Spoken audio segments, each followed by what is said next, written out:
अगर वो आज याद भी करे ना तो लोग सिहर जाते हैं। आदरणीय अध्यक्ष जी, हम सबको याद है, जो नई पीढ़ी के बच्चे हैं उनको पता नहीं है, हम सबको पता है। हर जगह पर अनाउंसमेंट होता था, रेलवे स्टेशन पर जाओ, बस स्टैंड पर जाओ, एयरपोर्ट पर जाओ, बाजार में जाओ, मंदिर में जाओ, कहीं पर भी जाओ, जहां भी भीड़ होती है, कोई भी लावारिस चीज दिखे छूना मत, पुलिस को तुरंत जानकारी देना, वो बम हो सकता है। हम 2014 तक यही सुनते आए थे, ये हालात करके रखा था। देश के कोने कोने में यही हाल था। माहौल ये था कि जैसे कदम कदम पर बम बिछे हैं और खुद को ही नागरिकों ने बचाना है, उन्होंने हाथ ऊपर कर दिए थे, अनाउंस कर दिया। आदरणीय अध्यक्ष जी, कांग्रेस की कमजोर सरकारों के कारण देश को कितनी जानें गंवानी पड़ी, हमें अपनों को खोना पड़ा। आदरणीय अध्यक्ष जी, आतंकवाद पर लगाम लगाई जा सकती थी। हमारी सरकार ने 11 साल में ये करके दिखाया, एक बहुत बड़ा सबूत है। 2004 से 14 के बीच जो आतंकी घटनाएं होती थी, उन घटनाओं में बहुत बड़ी कमी आई है। इसलिए देश भी जानना चाहता है, अगर हमारी सरकार आतंकवाद पर नकेल कस सकती है तो कांग्रेस सरकारों की ऐसी कौन सी मजबूरी थी कि आतंकवाद को फलने फूलने दिया। आदरणीय अध्यक्ष जी,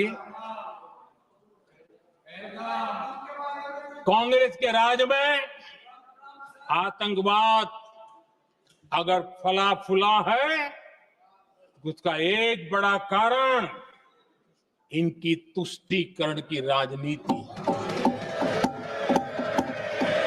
वोट बैंक की राजनीति है। जब दिल्ली में बाटला हाउस एनकाउंटर हुआ, कांग्रेस के एक बड़ी नेता के आंख में आंसू थे, आतंकवादी मारे गए इसके कारण, और वोट पाने के लिए इस बात को हिंदुस्तान के कोने कोने में पहुंचाया गया। आदरणीय अध्यक्ष जी, 2001 में देश की संसद पर हमला हुआ था, तब कांग्रेस के एक बड़े नेता ने अफजल गुरु को बेनिफिट ऑफ डाउट देने की बात कही थी। आदरणीय अध्यक्ष जी, मुंबई में 26/11 का इतना बड़ा आतंकी हमला हुआ, एक पाकिस्तानी आतंकी जिंदा पकड़ा गया। पाकिस्तान की मीडिया ने, दुनिया ने यह स्वीकार किया कि पाकिस्तानी है, लेकिन यहां कांग्रेस पार्टी इतना बड़ा पाकिस्तान का पाप, इतना बड़ा पाकिस्तानी आतंकी हमला, और ये क्या खेल खेल रहे थे, वोट बैंक की राजनीति के लिए क्या कर रहे थे। कांग्रेस पार्टी इसको भगवा आतंक सिद्ध करने में जुटी हुई है।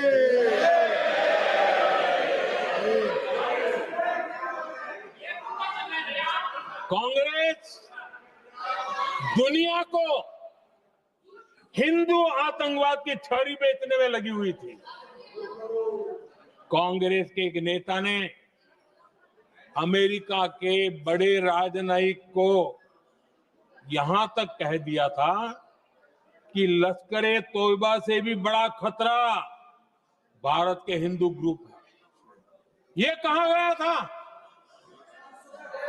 तुष्टीकरण के लिए कांग्रेस ने जम्मू कश्मीर में भारत का संविधान, बाबा साहब आंबेडकर का संविधान, उसे जम्मू कश्मीर में पैर नहीं रखने दिए, इन्होंने घुसने नहीं दिया, उसे बाहर रखा।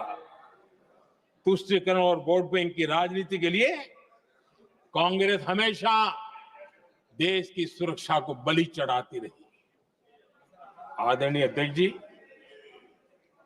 तुष्टीकरण के लिए ही कांग्रेस ने आतंकवाद से जुड़े कानूनों को कमजोर किया। गृहमंत्री जी ने आज विस्तार से सदन में कहा है, इसलिए मैं इसको रिपीट करना नहीं चाहता। आदरणीय अध्यक्ष जी, मैंने इस सत्र की शुरुआत में आग्रह किया था, मैंने कहा था कि दल हित में हमारे मत मिले न मिले, दल हित में हमारे मत मिले न मिले, देश हित में हमारे मन जरूर मिलने चाहिए। पहलगाम की विभीषिका ने हमें गहरे घाव दिए, उसने देश को झकझोर दिया है। इसके जवाब में हमने ऑपरेशन सिंदूर किया तो सेनाओं के पराक्रम ने, हमारे आत्मनिर्भर अभियान ने देश में एक सिंदूर स्पिरिट पैदा किया है।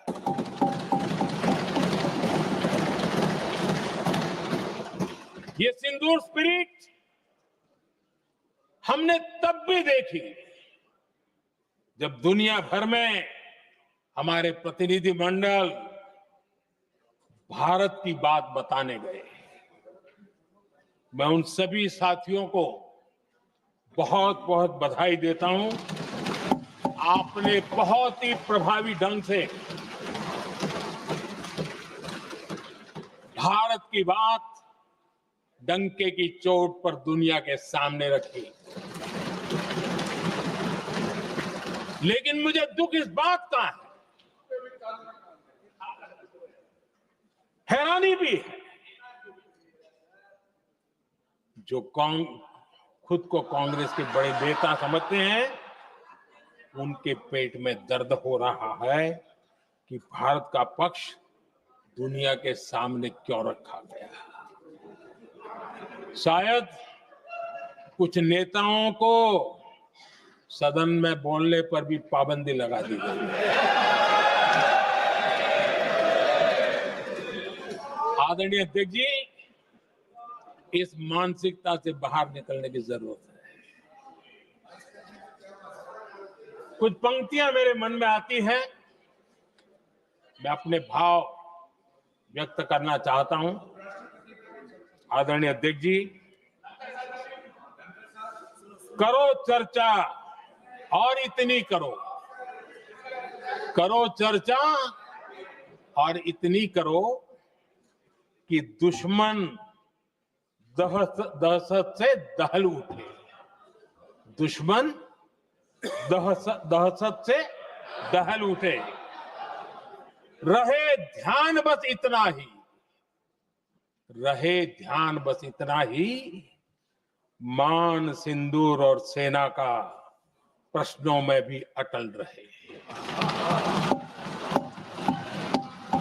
हमला मां भारती पर हुआ अगर, तो प्रचंड प्रहार करना होगा। दुश्मन जहां भी बैठा हो, हमें भारत के लिए ही जीना होगा। मेरा कांग्रेस के साथियों से आग्रह है कि एक परिवार के दबाव में पाकिस्तान को क्लीन चिट देना बंद कर दो। जो देश की विजय की क्षण है, कांग्रेस उसे देश के उपहास का क्षण न बनाए। कांग्रेस अपनी गलती सुधारे।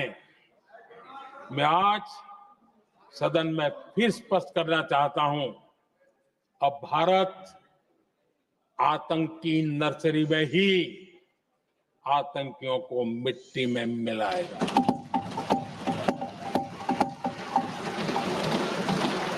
हम पाकिस्तान को भारत के भविष्य से खेलने नहीं देंगे और इसलिए